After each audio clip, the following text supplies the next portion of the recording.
आप सभी भाई बहनों का आध्यात्मिक ज्ञानात्मक चैनल की संध्या बेला ज्ञान कक्षा में एक बार फिर स्वागत है। आज की चर्चा का विषय है नरक के 3 द्वार।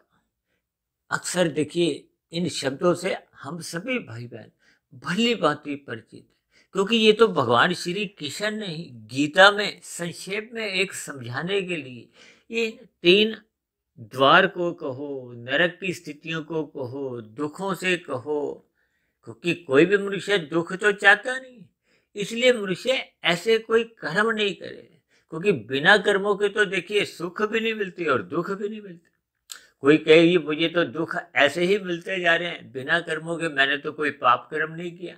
हो सकता है वर्तमान जीवन में उसने ऐसा पाप नहीं किया, लेकिन आपके हमारे देखिए जन्म तो अनादिकाल से कितने ही होते जा रहे। 84 लाख प्रकार की जोनियों में केवल मनुष्य जोनि ही कर्म जोनि है। ये जो नीचे की जो 80 लाख प्रकार की जो तामसी जोनि है, ये भी कोई नरक की जोनियां ही मानी जाती हैं, ये भी कोई स्वर्ग की जोनियां नहीं है। देखिए मनुष्य जोनि को कर्म जोनि कहा गया है, साधना जोनि कहा गया है, और मनुष्य से ऊपर की जोनियों को भी और नीचे की जोनियों को भोग जोनियां कहा गया है। ऊपर की जोनियों को देखिए क्योंकि विशेष प्रकार के सुख भोगे जाते हैं, इसलिए उसको स्वर्गों से जोड़ा जाता है। या इस संसार में भी आप जिन जिन मनुष्यों के पास मन चाहे देखिए सुखों की एक स्थितियां हैं, 5 स्टार होटल में 7 स्टार होटल में उनका जीवन बीतता है, नौकर चाकर है, जो चाहा वो मिल गया, उस स्थिति विशेष को देखिए स्वर्ग कहा जाता है। और जब जब देखिए एक आवश्यकताओं की पूर्ति ही नहीं होती, अब सुबह हमें आपको नाश्ता चाहिए, यदि आपको हमें नाश्ता ही नहीं मिलता, नाश्ते के लिए इधर उधर हमें ठोकरें खानी पड़ती हैं, तो फिर वो नरक की स्थिति है। नरक की स्थिति का अभिप्राय क्या है? ये नीचे की देखिए पशु पक्षियों की क्या स्थिति है। अब सभी पशु पक्षियों को तो देखिए सुबह नाश्ता नहीं मिलता, दोपहर का भोजन नहीं मिलता, और ऐसी सभी स्थितियों पर मनुष्य जब तक चिंतन नहीं करता, क्योंकि ये जो नीचे की जोनियों की जो 80 लाख प्रकार की जोनी है, ये इन जोनियों में कब अधोगति होती है? जब मनुष्य अपने मिले हुए जीवन में पाप कर्म अधिक कर जाता है। इसका अभिप्राय ये भी नहीं लेना चाहिए कि हमें देखिए कम मात्रा में तो पाप कर्म कर देने चाहिए। शास्त्रों में देखिए विभिन्न प्रकार की स्थितियों में अलग अलग चर्चाएं आती हैं, विभिन्न बातों का उल्लेख आता है। सभी उल्लेख में, सभी स्थितियों में, और हम भी तो देखिए प्रतिदिन ही सुबह शाम वीडियो तैयार करते हैं, और अब तक 1370-75 वीडियो जो जा चुकी हुई हैं, इनमें देखिए कितने ही वीडियो में अलग अलग स्थितियों में अलग अलग शब्दों के अलग अलग भावार्थ होते हैं। मनुष्य कभी कभी भ्रम की स्थिति में अपने आप को स्वयं ही डालते, वो शब्दों को पकड़ लेता है, शब्दों को पकड़ के ही वो उनके अपने मन गढ़ंत अर्थ उनके ढूंढने शुरू कर देता है, जबकि उनके भावार्थ को समझता नहीं है। ये स्वर्ग नरक की स्थितियां भी कुछ ऐसे शब्द हैं जिन पर मनुष्य देखिए अटक जाता है, भटक जाता है। ये बार बार कहा गया है कि इन स्थितियों को आपको में भावार्थ रूप में समझना चाहिए। मनुष्य को पाप कर्म से रोकने के लिए ही नरकों का भय दिखाया जाता है। ये नीचे की जोनिया में जितने भी जीव हैं, ये भी आपके हमारे जैसे कभी ना कभी मनुष्य जोनि में थे। इन्होंने भी अपने मिले हुए जीवन में इन शास्त्रों की बातों को अनदेखी करते हुए पाप कर्म कर दिए थे। अब यदि हम मिले हुए जीवन में इन शास्त्रों को एकाग्र भाव से पढ़ते नहीं है, जो कि आपके हमारे जीवन की एक मार्गदर्शक है। कुछ दिन पहले तो हमने एक जीपीएस के ऊपर भी एक वीडियो तैयार किया था। जैसे हम जीपीएस का तो कहना मानते हैं कि इस सड़क से निकलो तो आपका हमारा घर जल्दी पहुंच जाएंगे, या व्यवसाय में मंजिल में हम जल्दी पहुंच जाएंगे, लेकिन हम अपने मिले हुए जीवन में जो आपके हमारे शास्त्र हैं, जो आपका हमारा मार्गदर्शन करते हैं, जिसमें देखिए मैं बार बार कहता रहता हूँ कि गीता को बार बार पढ़ो।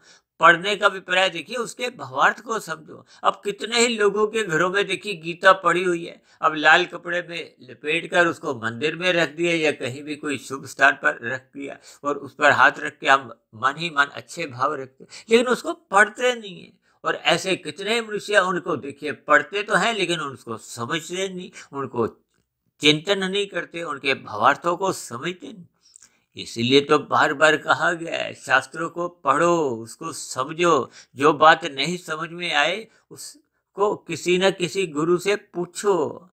जैसे हम देखिए भौतिक ज्ञान में स्कूल में पढ़कर आते हैं, कुछ बातें समझ में आई, कुछ नहीं समझ में आई, तो हम अध्यापक से बार बार प्रश्न करते हैं। यदि अध्यापक से प्रश्नों के उत्तर हमें सही सही नहीं मिलते तो फिर हम देखिए कुछ अतिरिक्त ट्यूशन लेते हैं। यानी कि अपने मिले हुए जीवन में जब हम भौतिक स्तर पर जो जो क्रियाएं करते हैं, वही क्रियाएं हम देखिए आध्यात्मिक स्तर पर करते ही नहीं। जब हम आध्यात्मिक स्तर पर करते नहीं तो फिर आपके मेरे भ्रम की स्थितियां रहती। शास्त्रों में देखिए 3 ही तत्वों की बार बार चर्चा की गई है, भगवान और आत्मा, ये दोनों चेतन सत्ताएं हैं।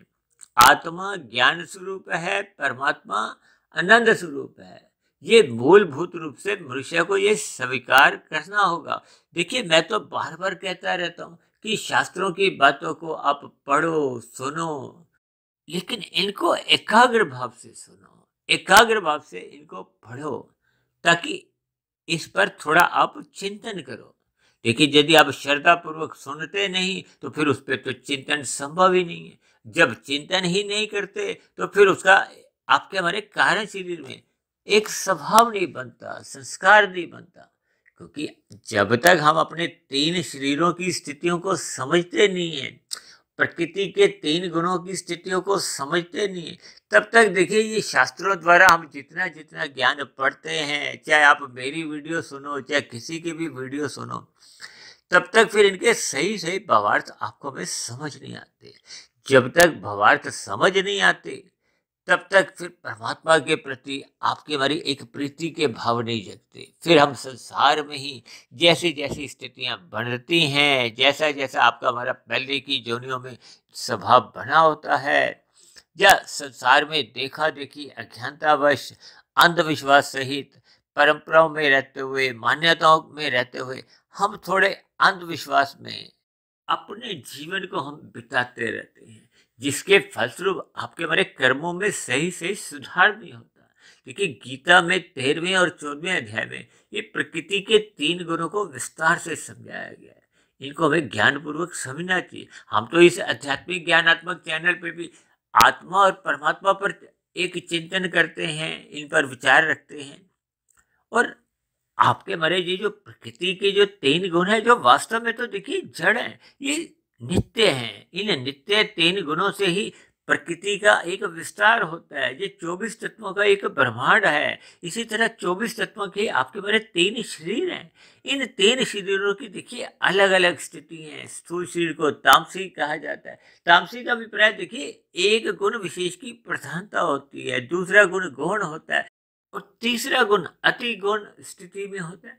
इन सभी स्थितियों को हमें ज्ञान पूर्वक समझना चाहिए। देखिए आपके हमारे जीवन में हम बार बार जब कहते रहते हैं ब्रह्म मुहूर्त में उठो, ब्रह्म मुहूर्त में उठो, इसका अभिप्राय क्या है? देखिए तमोगुण की समाप्ति के बाद सत्वगुण का आरंभ होता है। उस सत्वगुण में भी 3 स्थितियां होती हैं। एक सत्वगुण गुजरे हुए तमोगुण से प्रभावित होता है और एक सत्वगुण जब आने वाला जो नया गुण है रजोगुण, उससे एक कमजोर होने लगता है। और बीच का जो सूर्य निकलने से पूर्व के जो 2 घंटे 40 मिनट की स्थिति है, वो एक ब्रह्म मुहूर्त कहलाता है, अमृत बेला कहलाता है। यानी कि वो रजोगुण और तमोगुण की जो एक स्थिति है उससे कम प्रभावित होता है। हालांकि प्रकृति में तो देखिए शुद्ध सत्वगुण तो होता ही नहीं है, क्योंकि माया है, प्रकृति है। शुद्ध सत्वगुण तो देखिए आत्मा को कहा जाता है कि परमात्मा को कहा जाता है। अब दोनों सत्ताएं चेतन मानी जाती हैं। भगवान को परम चेतन तत्व कहा जाता है। परम चेतन तत्व का अभिप्राय होता है जो सभी आत्माओं के बारे में जानते हैं, सभी आत्माओं में एक विद्यमान रहते हैं। परमात्मा को निर्गुण निराकार, सगुण निराकार, सगुण साकार, अलग अलग रूपों में स्थितियों में परमात्मा के गुणों का आपको में ज्ञान लेना चाहिए। जैसे हम कहते हैं ना बार बार कि प्रकृति के गुणों के स्वभाव को समझो, उनके लक्षणों को समझो। शास्त्रों में कहा गया तमोगुण से 10 गुना अच्छा रजोगुण है, रजोगुण से 10 गुना अच्छा सतोगुण है। इनके भावार्थ को हमें समझना चाहिए। सतोगुण एक मुक्तिदायक गुण है। सतोगुण का हम जितना संग करते हैं वही सत्संग कहलाता है। सतोगुण का संग करते करते ही हम उस विशुद्ध सतोगुणी सत्ता को समझ सकते हैं। देखिए, जब तक हम सात्विक स्थिति मजबूत नहीं करते तब तक परमात्मा का ज्ञान विज्ञान आपको में समझ नहीं आता। परमात्मा का ज्ञान विज्ञान क्या है? ये प्रकृति के 3 गुण अपने आप में कैसे कैसे कार्य करते हैं, इन गुणों के क्या क्या लक्षण हैं, आपके मेरे 3 शरीरों का कैसे कैसे एक संबंध है। इन सभी स्थितियों को मनुष्य को ज्ञान पूर्वक समझना चाहिए। जब जब मनुष्य इन सभी स्थितियों को ज्ञान पूर्वक समझ लेता है तो फिर उसकी एक नरक की स्थितियां कहो, दुख में स्थितियां उत्पन्न ही नहीं होती। अब मनुष्य जोनि तो आपको में तभी मिलती है जब संचित कर्मों में पाप और पुण्य कर्मों की कम से कम तुल्य होती है, या पुण्य कर्मों की एक अधिकता होती है। अब मनुष्य योनि क्योंकि कर्म जोनि है, साधना जोनि है, इसलिए भगवान श्री कृष्ण ने क्या कहा, ये जो काम, क्रोध और लोभ, ये 3 नरक के द्वार है। नरक के द्वार का अभिप्राय ये इन 3 गुणों का जब हम एक मर्यादा से अधिक संग करते हैं, क्योंकि ये 5 विकार हैं, काम, क्रोध, लोभ, मोह, अहंकार। देखिए, इन सभी स्थितियों पर हम अक्सर चर्चाएं करते रहते हैं, लेकिन आज क्योंकि गीता में ही नरक के 3 द्वार कही, इसलिए आज हमने संध्या बेला ज्ञान कक्षा में इसी को ही अपना एक विषय बनाया। और इसमें हमने देखिए क्रोध को काले रंग से दर्शाया। काले रंग का अभिप्राय क्या है? ये तमोगुण की स्थिति को दर्शाता है, जबकि लोभ और काम ये राशि स्थिति है। अधिक से अधिक भोगों की एक इच्छा बने रहना ही ये लोभ है। आपको में विषय भोग ये भी मिले वो भी मिले, यानी कि आप अधिक से अधिक भोग चाहते हैं, तो ये एक लोभ होता है। अधिक भोगने को ही देखिए लोभ कहा जाता है। अब लोभ से ही संग्रह की स्थितियां उत्पन्न होती हैं। अब संग्रह क्या होता है कि देखिए, जब हम अधिक से अधिक जोड़ने में विश्वास करते हैं, हम इतने मकान बना लें, इतना बैंकों में रखें, यानी कि ये सभी स्थितियां देखिए लोभ होती हैं। और लोभ से फिर ये संग्रह की प्रवृत्ति आदमी की बनती रहती है, उसकी तृप्ति नहीं होती। आज कितने ही लोग ऐसे हैं जो देखिए लाखों करोड़ों अरबों की दौलत बना चुके हैं, लेकिन फिर भी उनका एक लोभ समाप्त नहीं होता, वो और अधिक जोड़ना चाहते हैं। अब देखिए, मनुष्य की आयु देखिए 80-100 वर्ष है, स्थूल शरीर की एक निश्चित आयु है। उस आयु के बाद कोई निमित्त मात्र कारण बनता है, आपकी हमारी मृत्यु हो जाती है। और प्रौढ़ अवस्था के बाद तो आपके हमारे भोग्य इंद्रियां, ये स्थूल शरीर की जो एक कामेंद्रिय है, ज्ञानेंद्रिय है, देखिए 5 ज्ञानेंद्रिय हैं। ये ज्ञानेंद्रिय क्या है? नाक, जिह्वा, आंख, त्वचा और कान। इनसे हम 5 विषयों का सुख लेते हैं। सुख क्या है? गंध, रस, रूप, स्पर्श और शब्द। और इसी तरह 5 आपके हमारी कर्मेंद्रिय हैं, हाथ, पैर, वाणी, लिंग, गुदा। इन सभी स्थितियों की हमें स्थितियों को एक ज्ञान पूर्वक समझना चाहिए। अब जैसे जैसे प्रौढ़ावस्था समाप्त होती है तो वृद्धावस्था का आगमन होता है। ये सभी स्थितियां स्थूल शरीर के स्तर पर है। स्थूल शरीर के स्तर पर आपकी हमारी ज्ञानेंद्रियां, कर्मेंद्रियां कमजोर होने लगती है। पदार्थों की उपलब्धता होने पर भी हम इनको भोग नहीं पाते। और वैसे भी क्या कि इन सभी स्थितियों को जब हम अमर्यादित ढंग से भोगते हैं, चाहे युवावस्था में भी, तो ये आपके हमारे जीवन में प्रमाद लाती। प्रमाद आने से मनुष्य आलस्य में आ जाता है। कुल मिलाकर ये भोग विषय जब जब अमर्यादित होते हैं तो ये फिर नरक के द्वार खुलने लगते हैं। नरक के द्वार का अभिप्राय ये 3 स्थितियों से है। ये काम का अभिप्राय देखिए 3 स्थितियों से है, क्योंकि मैं बार बार कहता रहता हूँ, और अक्सर मैं तो देखिए वीडियो के जो नाम भी रखता हूँ उनमें भी 3 स्थितियां दिखाता हूँ। ये तमोगुण है, ये रजोगुण है, ये सतोगुण है। अब मनुष्य को जुड़ना किससे है? सतोगुण से जुड़ना है। ऐसा नहीं है कि हमने देखिए तमोगुण से जुड़ना ही नहीं। तमोगुण से जुड़ने का अभिप्राय हमने नींद लेने से एक माना गया है।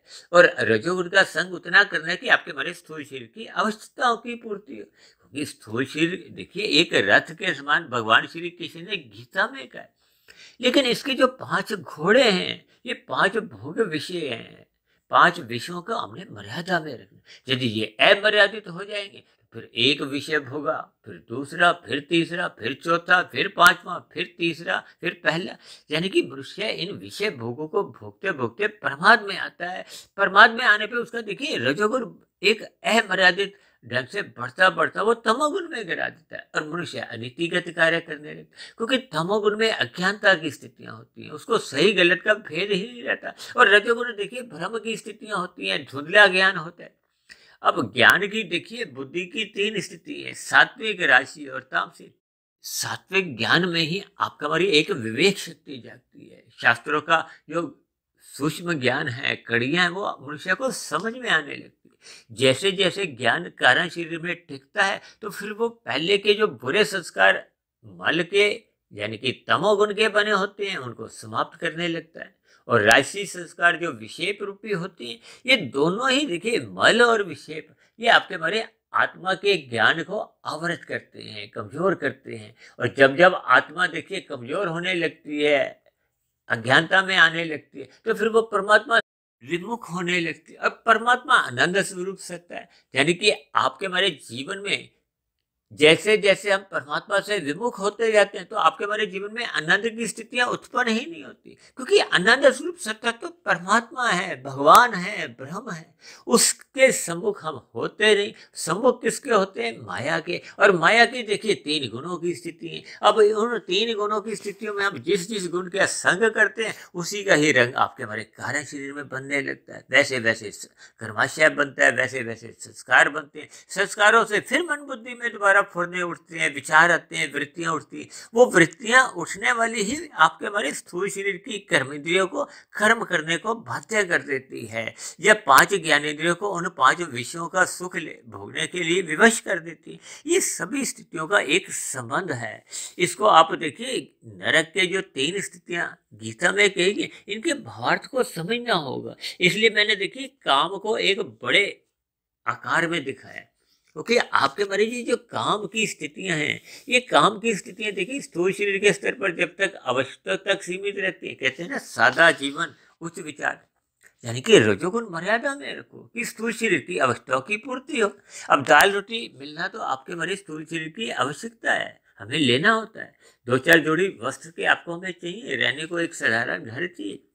ये आवश्यकता देखिए स्थूल शरीर की होती है। लेकिन जब जब भोगों की इच्छाएं बढ़ने लगती हैं, ये मन में उठती हैं, मन में बनने लगती है। फिर मन में जैसे ही एक काम वासना बनते बनते ये कार्य शरीर में एक अतृप्त बनी रहती है। ये भी मुझे मिले, ये भी मिले, यानी कि संसारी सुखों का भोगने के लिए ये कामनाएं बनाते बनाते वो वासनाएं जब कारण शरीर में टिक जाती, कारण शरीर में टिकी हुई इच्छा ही वो वासना बन जाती है। और जब मन में जबकि आवश्यकता से अधिक हम भोग जाते हैं तो वो कामना बन जाती है। इसी को ही देखिए काम कहा जाता है। यानी कि ये काम के आप तीन एक स्वरूप समझ सकते हो। यदि हम आवश्यकता अनुसार लेते हैं तो वो तो स्थूल शरीर के लिए उसका कोई निंदा नहीं है। ये निंदा किसकी है? रजोगुण की और तमोगुण की। इसीलिए तो देखिए हमने दो रंगों का ही एक यहाँ तीन स्थितियां दिखाई। क्रोध को हमने काले रंग से दर्शाया। अब क्रोध की स्थिति देखिए प्रत्यक्ष रूप से उत्पन्न नहीं होती, इसके पीछे का भी कारण है। यदि आपके हमारी भोग विषयों में ही अधिक रुचि होती है, अब जो जो सहायक बनता है उस पर हमें क्रोध नहीं आता। जो जो बीच में विघ्न उत्पन्न करता है, बाधा उत्पन्न करता है, उस पर क्रोध आता है। अब देखिए क्रोध है तामसिक वृत्ति, इसलिए तो हमने काले रंग से दर्शाया। और काम है राशि, एक विकार। देखिए पांच विकार है ना, काम, क्रोध, लोभ, मोह, अहंकार। यहाँ मोह को भी नहीं और अहंकार को, ये देखिए नरक का द्वार नहीं का, हालांकि विकार है, वो भी एक नरक की स्थितियों की ओर हमें ले जाते हैं यदि अमर्यादित हो जाते। लेकिन इसमें देखिए काम को मुख्य रूप से इसलिए हमने दर्शाया कि काम के कारण ही ये क्रोध आता है। और ये जो हमने लोभ की स्थितियां दिखाई, जैसे जैसे काम में आपकी हमारी इच्छाएं बढ़ने लगती हैं तो फिर ये लोभ बढ़ता जाता है। लोभ ही संग्रह वृत्ति लाती। अब लोभ देखिए राशि एक विकार है, और जब वो लोभ अमर्यादित हो जाता है तो फिर वो संग्रह में गिरा देता है, और संग्रह एक तामसी विकार है। कुल मिलाकर ये तमोगुण और रजोगुण का ही इशारा किया गया है कि इनको हमने केवल मर्यादा में लेना है। रजोगुण का संग स्थूल शरीर की अवस्थाओं की पूर्ति तक रखना है। भोग्य विषयों में हमने लिप्त नहीं होना। भोग्य विषयों का अभिप्राय क्या है कि हम उनमें रस बुद्धि लेते हैं। रस बुद्धि का अभिप्राय क्या है कि अब जैसे हम रसगुल्ला, देखिए एक साधारण रसगुल्ला लेते हैं तो फिर वो एक भोग्य विषय, जब हम दोबारा लेने की इच्छा करते हैं तो फिर वो रस लेने के कारण ही वो लोभ जागता है, और तीसरा लेते हैं तो और अधिक लोभ बढ़ता है, और फिर उसमें संग्रह वृत्ति की स्थितियां आने लगती है कि मनुष्य संग्रह क्यों करता है, क्योंकि वो चाहता रहता है कि मुझे 24 घंटे 7 दिन में भोग विषय उपलब्ध रहे, उसमें कभी भी कुछ न्यूनता नहीं है, इसलिए वो संग्रह करना चाहता है। अब संग्रह करते समय क्या सही गलत की पहचान नहीं रहती, और मनुष्य पाप कर्म करने लगता है। पाप कर्म करना या अनीतिगत कार्य करना या छल कपट ठगी हेरा फेरी करना, ये सभी पाप कर्मों में आता है, निषेध कर्मों में आता है। ये सभी स्थितियों से आपका हमारा कर्माशय बिगड़ने लगता है। कर्माशय बिगड़ते बिगड़ते संस्कार बिगड़ते हैं। तो ये सभी स्थितियां के पीछे का जो कारण है वो देखिए काम है। काम का अभिप्राय भोग से है। भोग जब अमर्यादित होंगे तो ये सभी स्थितियां देखिए एक भावार्थ रूप में गीता में कहा गया है कि ये नरक के 3 द्वार हैं। इसलिए तो आपको हमें क्रोध पे नियंत्रण करना होगा। क्रोध के ऊपर नियंत्रण तभी संभव है जब आपके हमारे एक भोग की जो इच्छाएं हैं ही नहीं जन्म लेती, एक अवस्था अनुसार हम अपना जीवन बिताते हैं, तो फिर आपको में किसी भी स्थितियों में क्रोध की भाव उत्पन्न ही नहीं होते। और ये जो लोभ की स्थितियां हैं, ये लोभ की बजाय मनुष्य में केवल एक लाभ लेने तक का ही एक पुरुषार्थ बना रहता है। पुरुषार्थ का अभिप्राय देखिए धर्म अर्थ काम मोक्ष शास्त्रों में 4 प्रकार के कहेंगे। जब जब हम धर्मानुसार शास्त्रों के अनुसार विहित कर्म करते हैं, ये विहित कर्म मनुष्य को पाप कर्मों में कभी भी संलग्न नहीं करते। पाप कर्मों का कर्माशय तो तब बनता है जब मनुष्य निषेध कर्म करता है, पाप कर्म करता है। अब जैसे कानून का उल्लंघन करता है तो अब वो अपराध गिने जाते हैं। शास्त्रों में जो बातों का हम उल्लंघन करते हैं, निषेध कर्म करते हैं, तो वो पाप कर्म माने जाते हैं। ये सभी स्थितियों से आपको हमें एक भावार्थ रूप में समझना होगा। अपने कर्तव्य कर्मों को ईमानदारी से निभाना होगा। प्रकृति के जो 3 गुणों की स्थितियों को हमें ज्ञान पूर्वक समझना होगा। इन 3 गुणों के ज्ञान विज्ञान को जब मनुष्य समझ जाता है तो फिर सहज ही उसकी इन विषय भोगों से ज्ञान पूर्वक वैराग्य होता है। देखिए एक होता है वैराग्य स्थूल शरीर के स्तर पर। अब मधुमेह के रोगी है, उसके घर पे पदार्थ तो पड़े हुए हैं, मन में इच्छा भी है, लेकिन स्थूल शरीर के स्तर पर वो रोक लेता है, तो ये ज्ञान पूर्वक वैराग्य नहीं। क्योंकि स्थूल शरीर के स्तर पर वो लेने से उसको देखिए रोग एक बढ़ता है और रोग कष्टदायक होता है, इसलिए वो स्थूल शरीर के स्तर पर अपने आप को रोक लेता है। लेकिन वो जब दवाइयों का सेवन करता है और कुछ ऐसी स्थितियां बनाता है तो फिर वो उन विषय भोगों को भोगता है।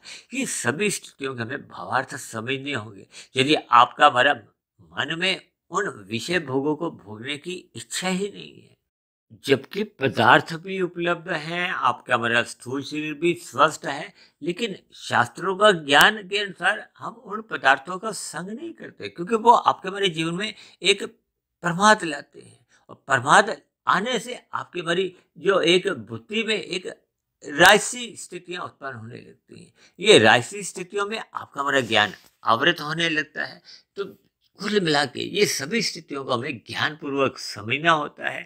रजोगुण का संग मात्र हमें मर्यादा में करना होता है, स्थूल शरीर की अवस्था अनुसार, और तमोगुण का संग मात्र नींद लेने के लिए करना होता है। इन सभी स्थितियों को जब हम ज्ञान पूर्वक समझते जाते हैं तो फिर उतने उतने अंश में फिर हम परमात्मा से जुड़ते हैं। परमात्मा एक अनंत स्वरूप सत्य है, क्योंकि माया तो देखिए द्वैत है, यहाँ सुख दुख किए गए कर्मों के आधार पर ही आपको हमें मिलते हैं। तो इस सभी स्थितियों को हमें ज्ञान पूर्वक समझना होगा, पाप कर्मों से बचना होगा। उसी पाप कर्मों से बचाने के लिए ही ये नरक के 3 द्वारों की स्थितियों का वर्णन भगवान श्री कृष्ण ने गीता में एक क्रोध, काम और लोभ को एक आधार लेके समझाया। और हमने देखिए काम को एक बड़े आकार में इसीलिए दिखाया क्योंकि काम के एक अमर्यादित होने पर ही ये जो क्रोध की स्थितियां हैं या लोभ की स्थितियां, इनके पीछे का जो मूलभूत रूप से कारण है वो आपके हमारे काम है। शास्त्रों में तो देखिए कलयुग की भी जो 5 स्थितियां बताई हैं उसमें 4 स्थितियां तो देखिए तामसी ही कही गई हैं। दूध कीड़ा, मद्यपान, स्त्री संग यानी पुरुष संग स्त्री संग एक ही बात है। हिंसा, ये सभी स्थितियां देखिए तामसी हैं, ये पाप कर्मों का कर्मशः बढ़ाती हैं। और एक है 5वीं स्थिति, वो स्वर्ग की अनितिगत कार्यों से जो हम छल कपट ठगी हेरा फेरी करते हुए धन कमाते हैं। ये सभी स्थितियां देखिए आपस में कुछ कड़ियां इस हिसाब से जुड़ी रहती हैं कि मनुष्य का जब जब एक पशु वृत्तियां बढ़ने लगती हैं, यानी कि जब वो सत्संग नहीं करता तो उसमें आहार, मैथुन, निद्रा, भय की स्थितियां ये पशु वृत्तियां मानी गई हैं।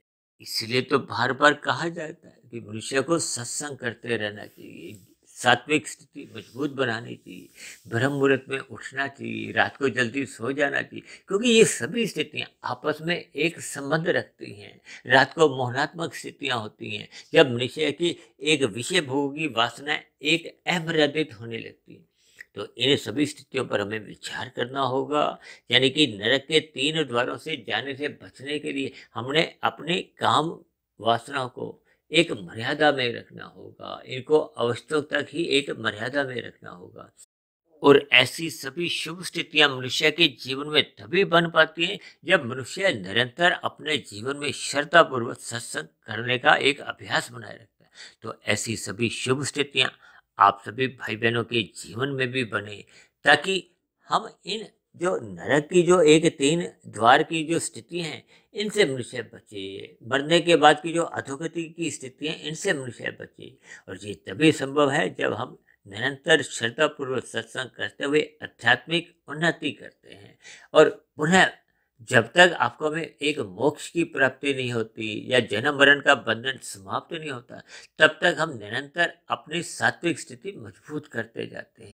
ऐसी सभी शुभ स्थितियां आप सभी भाई बहनों के जीवन में भी हर क्षण बनती जाएं, बढ़ती जाएं। इन्हीं शुभकामनाओं के साथ आज की चर्चा विशेष को अब यही विश्राम देते हैं। कल सुबह फिर मिलते हैं ब्रह्म मुहूर्त उपदेश कक्षा में। तब तक आप अपने आध्यात्मिक मित्र सुधीर भाटिया फकीर को इजाजत दें। आप सभी भाई बहनों को बहुत बहुत शुभ रात्रि।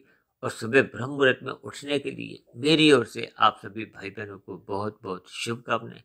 फिर भी चर्चा संबंधित आपके मन में कोई प्रश्न हो, कोई मेरी कही गई बातें आपको तर्क संगत सही नहीं लगती हो, तो आप नीचे दिए कमेंट्स बॉक्स पर जाकर आप अपने प्रश्न, अपने सुझाव या अपनी आपत्ति लिख सकते हो। तो आप चर्चा विशेष को ध्यानपूर्वक सुनने के लिए आप सभी भाई बहनों का बहुत बहुत धन्यवाद।